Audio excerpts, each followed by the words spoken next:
터키의 한 경제 기자가 쓴 기사 하나로 나라 전체가 발칵 뒤집어졌습니다. 그동안 한국을 깔보며 신랄하게 비판하던 그녀가 갑자기 완전히 다른 이야기를 쓰기 시작한 거예요. 정부는 당황했고 국민들은 분열됐습니다. 이 모든 혼란의 중심에 있는 기자, 그녀에게 도대체 어떤 일이 벌어진 걸까요? 영상을 보기 전 구독과 좋아요 눌러주시면 영상을 제작하는 데 있어 큰 힘이 됩니다. 저는 아슬리 이펙입니다. 이스탄불 경제신문에서 10년째 일하고 있는 경제부 기자죠. 터키 경제 전문가로 불리며 정부 정책을 분석하는 일이 제 주특기였습니다. 2023년 봄, 터키 정부가 한국 기업들에 대한 규제를 강화한다는 소식이 들려왔어요. 솔직히 말하면 당시 저는 이 정책을 적극 지지했습니다. 한국이라는 나라가 뭐 그리 대단한가 싶었거든요. 작은 나라에서 온 기업들이 우리 터키 시장을 점령하려 든다는 생각이 들었습니다. 편집국장이 저를 불러서 말했어요. 아슬리, 이번 한국 기업 규제건 어떻게 생각하나? 저는 망설임 없이 대답했습니다. 당연히 필요한 조치 아닙니까? 우리도 이제 당당해져야 할 때입니다. 그날 밤 집에 돌아가서 아버지와 이야기를 나눴어요. 아버지는 터키 국영기업에서 30년간 일한 분이셨죠. 딸아, 터키는 강한 나라다. 우리가 왜 다른 나라 기업들 눈치를 봐야 하나라고 하시더라고요. 저도 완전히 동감했습니다. 다음 날 아침 저는 기사를 썼어요. 제목이 터키 경제 자립을 위한 필수 조치였습니다. 한국 기업들이 우리 시장을 잠식하고 있다고 썼죠. 이제 당당히 맞서야 할 때라고 주장했습니다. 기사가 나가자 반응이 뜨거웠어요. 댓글들이 쏟아졌습니다. 아슬리 기자 말이 맞다. 우리도 할 수 있다. 외국 기업들한테 의존하지 말자는 내용들이었죠. 저는 뿌듯했습니다. 편집국에서도 분위기가 좋았어요. 동료 기자들이 저한테 와서 말하더라고요. 아슬리, 이번 기사 정말 시원하게 썼다. 한국 기업들도 이제 우리 실력을 알겠지? 저는 어깨가 으쓱했습니다. 그런데 이상한 일이 하나 있었어요. 한국계 터키인 친구 아이셰가 저한테 전화를 했거든요. 아슬리, 요즘 기사 보니까 한국에 대해서 좀 편견이 있는 것 같다고 하더라고요. 저는 화가 났습니다. 편견이 아니라 사실을 말하는 거라고 답했어요. 아이셰가 말했어요. 한국 기업들이 터키에서 하는 일들 제대로 알아보고 기사 써봐. 저는 콧방귀를 뀌었습니다. 뭘 더 알아봐야 하나? 외국 기업은 외국 기업이지. 사실 저는 한국에 대해서 잘 몰랐어요. K-팝이나 드라마 정도만 알고 있었죠. 경제적으로는 그냥 일본 다음 가는 아시아 나라 정도로 생각했습니다. 터키보다 작은 나라가 뭘 그리 잘한다고 호들갑인지 이해가 안 갔어요. 정부에서도 제 기사를 좋아했습니다. 경제부 차관이 직접 전화를 주더라고요. 아슬리 기자, 이런 기사가 필요했다 국민들이 정신 차려야 한다고 말씀하시더라고요. 저는 더욱 확신이 섰습니다. 일주일 후 편집국장이 저를 다시 불렀어요. 아슬리, 한국 기업 대표하고 인터뷰 한번 해봐. 반박 기사도 나와야 균형이 맞지 않겠나?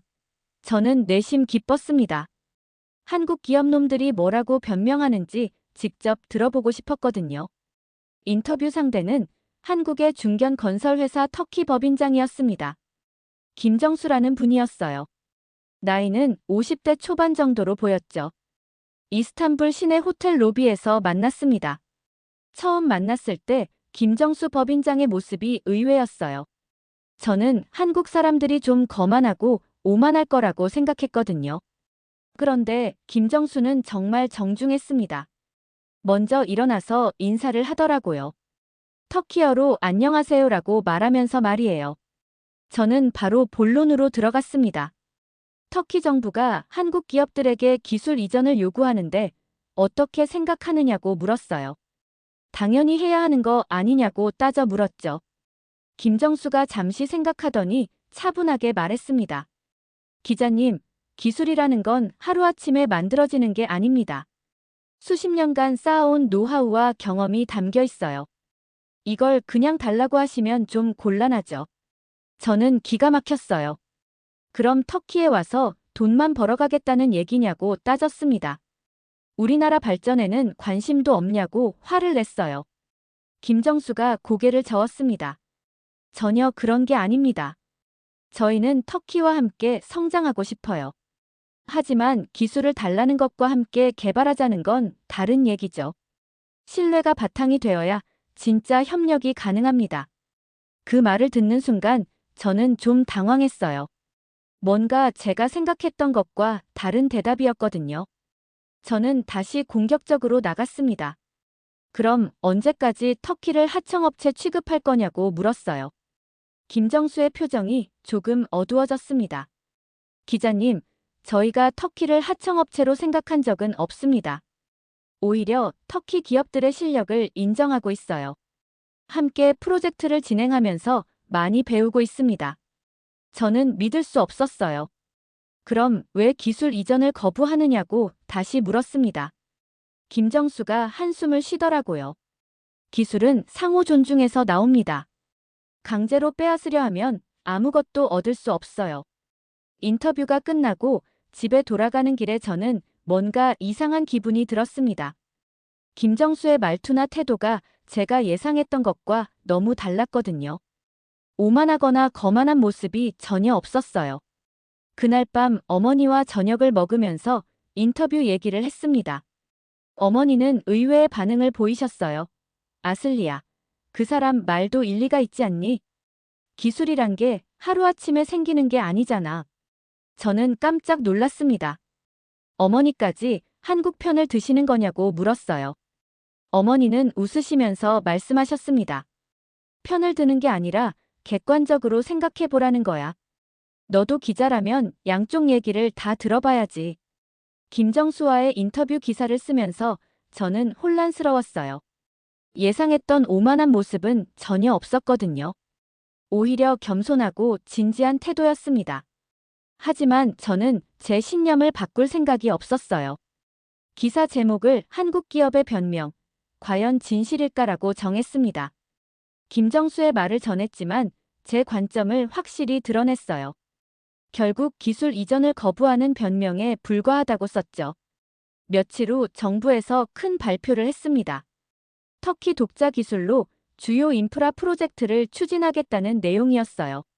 한국을 비롯한 외국 기업들과의 협력을 중단하고 터키 기업들만으로 진행하겠다고 했습니다.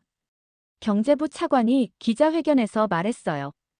이제 우리도 할 수 있다는 걸 보여줄 때가 왔습니다. 외국 기업들에게 의존하는 시대는 끝났어요. 저는 그 말을 듣고 가슴이 뛰었습니다.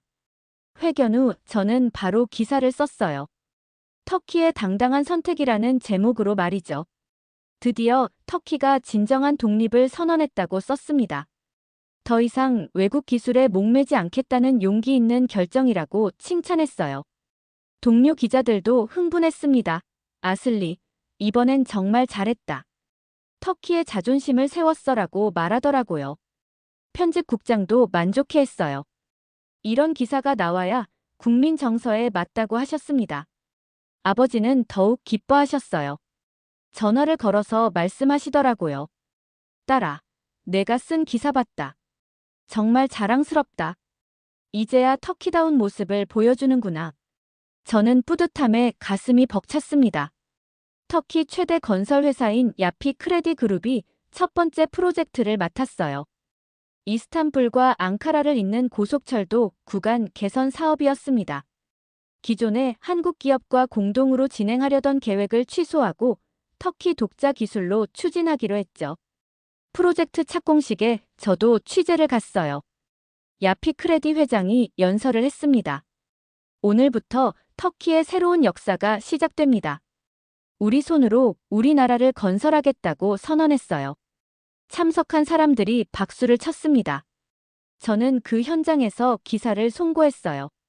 터키 기술력의 진짜 실력을 보여줄 시간이 왔다고 썼습니다. 외국 기업들이 깜짝 놀랄 결과를 만들어낼 거라고 자신 있게 전망했어요. 그런데 이상한 일이 있었습니다.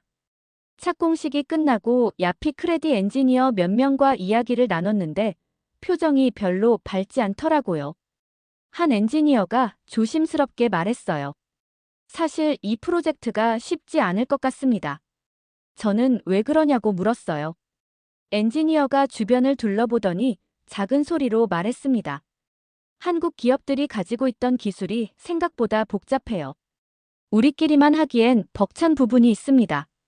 저는 그 말이 기분 나빴어요. 그런 식으로 말하면 안 되지 않느냐고 했습니다. 터키 기술력을 믿어야 한다고 말했어요. 엔지니어는 쓴웃음을 지으며 물러났습니다. 착공식 이후 한 달이 지났어요. 저는 프로젝트 진행 상황을 취재하러 다시 현장에 갔습니다. 그런데 뭔가 이상했어요. 공사 진행이 예상보다 많이 늦어져 있었거든요. 현장 소장을 만나서 물어봤습니다. 왜 일정이 지연되고 있느냐고 말이에요. 소장이 난색을 표하더라고요. 몇 가지 기술적인 문제가 있어서 시간이 좀 걸리고 있다고 했습니다. 구체적으로 어떤 문제냐고 다시 물었어요. 소장이 한참을 망설이더니 말했습니다. 한국 기업들이 사용하던 공법을 우리가 따라 하려니까 생각보다 복잡하네요. 설계 도면만으로는 이해가 안 되는 부분들이 있어요. 저는 당황했습니다. 터키 기술력이면 충분하다고 생각했는데 말이에요. 그래도 해결할 수 있는 거죠라고 물었어요. 소장이 고개를 끄덕였지만 표정은 별로 자신 있어 보이지 않았습니다. 다음 주에 또 다른 소식이 들려왔어요. 이스탄불의 지하철 확장 공사에서도 문제가 생겼다는 거였습니다. 터키 기업만으로 진행하던 프로젝트에서 안전사고가 발생했어요. 취재를 나가보니 상황이 심각했습니다. 터널 굴착 중에 지반이 무너져서 작업자 3명이 다쳤거든요. 다행히 생명에는 지장이 없었지만 공사는 전면 중단됐어요. 사고 원인을 조사해보니 더 충격적이었습니다. 지반 조사가 제대로 안 됐다는 거였어요. 한국 기업들은 정밀한 지반 조사 기술을 가지고 있었는데 터키 기업들은 그 수준까지 못 미쳤던 거죠. 현장에서 만난 터키 엔지니어가 속내를 털어놨습니다. 솔직히 말하면 한국 기업들의 기술력이 우리보다 훨씬 앞서 있어요. 그들이 수십 년간 쌓아온 노하우를 우리가 몇 달 만에 따라잡기는 어렵습니다. 저는 그 말을 듣고 기분이 복잡해졌어요. 제가 그동안 써온 기사들이 맞는 건지 의문이 들기 시작했습니다. 하지만 아직도 인정하고 싶지 않았어요. 집에 돌아가서 아버지께 얘기했습니다. 아버지는 화를 내셨어요. 그런 게 다 변명이다. 터키 사람들이 못할 게 뭐가 있냐고 하시더라고요. 저도 그렇게 생각하려고 했습니다. 며칠 후 정부 관계자가 저한테 전화를 했어요. 아슬리 기자, 요즘 프로젝트 관련해서 부정적인 기사들이 나오고 있는데 좀 자제해주면 안 될까요? 국민들이 불안해할 수 있어요. 저는 깜짝 놀랐습니다. 사실을 보도하는 게 잘못이냐고 반문했어요. 관계자가 말했습니다. 사실이야 맞지만 시기가 좀 그렇다. 프로젝트가 자리 잡을 때까지는 긍정적으로 봐달라고 부탁했어요. 그 순간 저는 뭔가 이상하다는 생각이 들었습니다. 진짜 자신 있으면 왜 보도를 막으려고 할까요? 저는 고민에 빠졌어요. 기자로서 진실을 보도해야 하는 건지 아니면 국가를 위해서 잠시 참아야 하는 건지 말이에요. 그로부터 2달 후 제가 가장 두려워했던 일이 벌어졌습니다. 이스탄불 전역에 대규모 정전이 발생한 거예요. 원인은 터키 독자 기술로 건설한 변전소에서 일어난 시설 오작동이었습니다. 그날 저녁 7시쯤이었어요. 갑자기 집 전체가 캄캄해졌습니다. 처음엔 우리 집만 그런 줄 알았는데 밖을 보니까 온 동네가 다 정전이었어요. 휴대폰으로 확인해 보니 이스탄불 시내 절반이 전기가 나갔더라고요. 저는 바로 취재에 나섰습니다. 전력공사에 전화를 걸어봤지만 통화가 안 됐어요. 직접 가보니까 완전 아수라장이었습니다. 직원들이 뛰어다니면서 복구 작업을 하고 있었어요. 전력공사 부사장을 겨우 만났습니다. 정확한 원인이 뭐냐고 물었어요. 부사장이 땀을 흘리면서 말했습니다. 신규 변전소의 제어 시스템에서 문제가 생겼어요. 복구까지 시간이 좀 걸릴 것 같습니다. 그 신규 변전소가 바로 터키 독자 기술로 건설된 곳이었어요. 한국 기업과의 협력을 끊고 터키 회사만으로 진행한 프로젝트였습니다. 저는 가슴이 철렁했어요. 병원들이 비상 발전기로 버티고 있었습니다. 지하철도 멈춰서 수많은 사람들이 발이 묶였어요. 신호등도 나가서 교통이 완전히 마비됐습니다. 시민들의 불만이 터져 나왔어요. 한 시민이 저한테 와서 말했습니다. 기자님, 이게 무슨 일이에요? 터키 기술이 최고라고 하더니 이런 사고가 왜 생기는 거죠? 저는 대답할 말이 없었어요. 더 충격적인 건 그 다음이었습니다. 복구 작업 중에 터키 엔지니어들이 한국 기업에 긴급 기술 자문을 요청했다는 소식이 들려온 거예요. 결국 한국 측 도움을 받아서야 전력이 복구됐습니다. 저는 그날 밤 기사를 쓸 수가 없었어요. 뭘 어떻게 써야 할지 모르겠더라고요. 터키 독자 기술의 한계를 드러낸 사건이었지만 그걸 그대로 쓰기엔 너무 부끄러웠습니다. 집에 돌아가니까 조카 에미네가 와 있었어요. 이모, 왜 자꾸 전기가 나가요? 오늘 숙제도 못했어요 라고 하더라고요. 그 순진한 질문에 저는 눈물이 날 것 같았습니다. 어머니가 저한테 말씀하셨어요. 아슬리야, 이제 좀 인정해야 하는 거 아니니? 우리가 너무 성급했던 것 같다. 아버지도 말없이 뉴스를 보고 계셨어요. 평소에 목소리 높이시던 모습과는 정반대였습니다. 다음날 편집국에 갔더니 분위기가 싸늘했어요. 편집국장이 저를 불렀습니다. 아슬리, 어제 정전 사건 어떻게 볼 거야? 저는 한참을 망설였어요. 사실대로 써야죠 라고 간신히 대답했습니다. 그런데 편집국장의 반응이 의외였어요. 사실대로 쓰되 너무 자극적이지 않게 써라. 국민들 사기가 떨어질 수 있으니까. 저는 그 말을 듣고 더 혼란스러워졌습니다. 언론이 사실을 숨겨도 되는 건가요? 정전 사건 이후 저는 잠을 잘 수가 없었어요. 계속 조카 에미네의 목소리가 머릿속에 맴돌았습니다. 왜 자꾸 전기가 나가요? 그 질문에 대한 답을 저는 알고 있었거든요. 일주일 후 저는 용기를 내서 김정수 법인장에게 다시 연락했습니다. 한 번 더 만날 수 있냐고 물었어요. 김정수는 흔쾌히 응해주었습니다. 같은 호텔 로비에서 만났죠. 이번엔 제가 먼저 사과했어요. 지난번 인터뷰에서 너무 공격적이었다고 말했습니다. 김정수가 웃으면서 대답했어요. 괜찮습니다. 기자님도 일을 하시는 거니까요. 저는 솔직하게 물어봤습니다.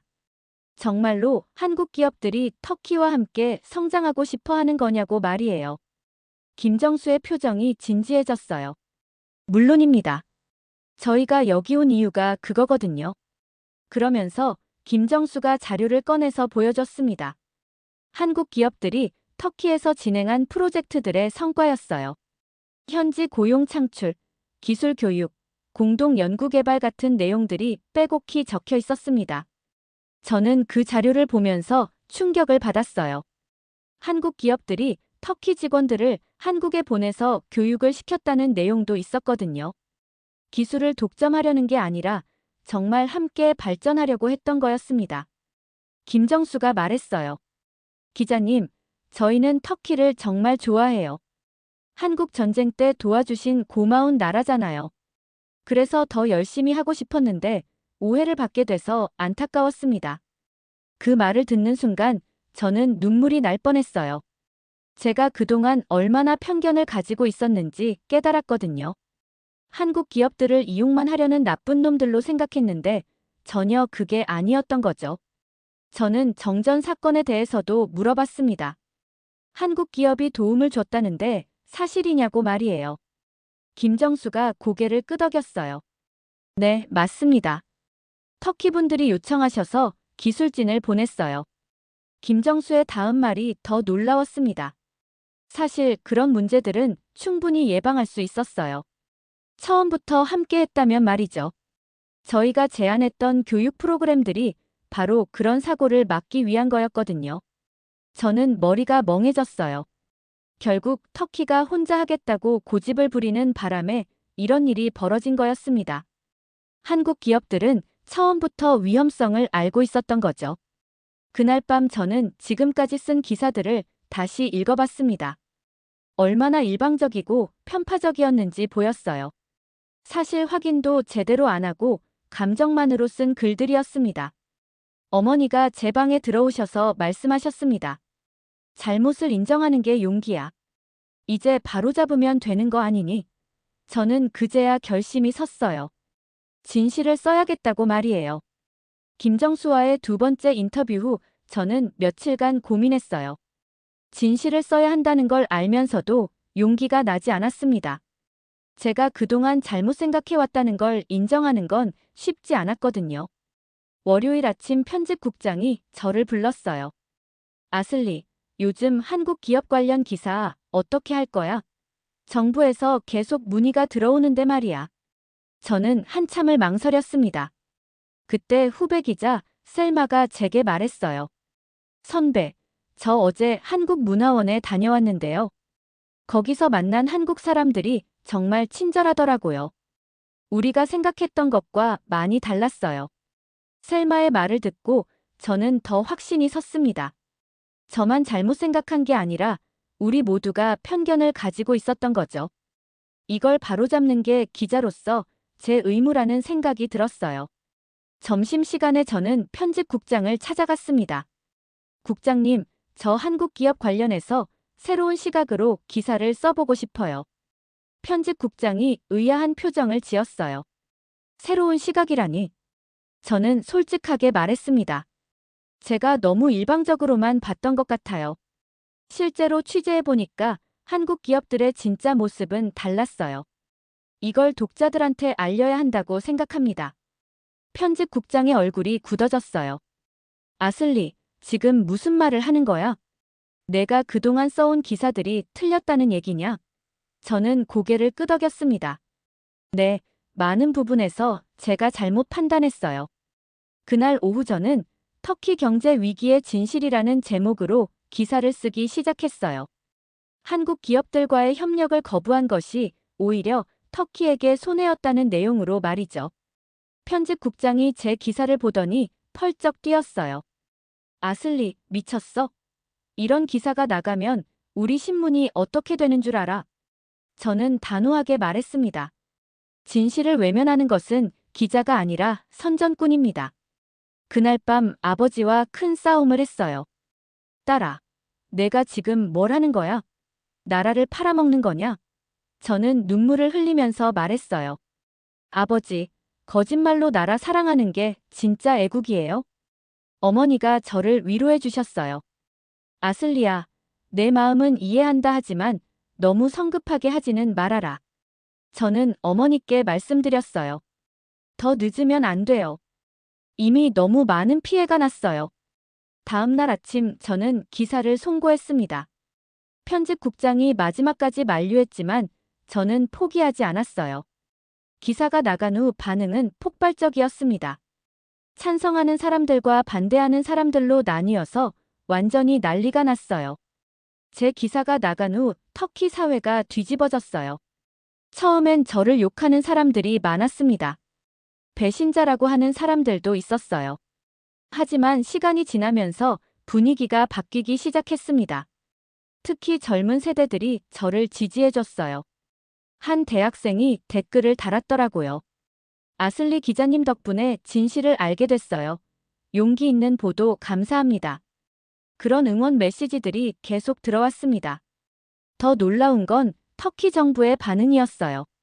처음엔 저를 비난하던 관료들이 조용해졌습니다. 그리고 일주일 후 경제부 장관이 기자회견을 열었어요. 한국 기업들과의 협력을 재검토하겠다고 발표했습니다. 김정수 법인장이 저한테 전화를 했어요. 기자님, 정말 용기 있는 기사였어요. 저희도 다시 터키와 함께 일할 수 있게 되어서 기쁩니다. 그의 목소리에서 진심이 느껴졌어요. 한 달 후 정부는 공식적으로 한국 기업들에게 협력을 제안했습니다. 이번엔 진짜 동반자로서 말이에요. 기술 이전이 아니라 함께 개발하고 함께 성장하자는 내용이었어요. 제일 기뻤던 건 조카 에미네의 반응이었어요. 이모, 이제 전기 안 나가죠? 라고 웃으면서 말하더라고요. 응, 안 나가.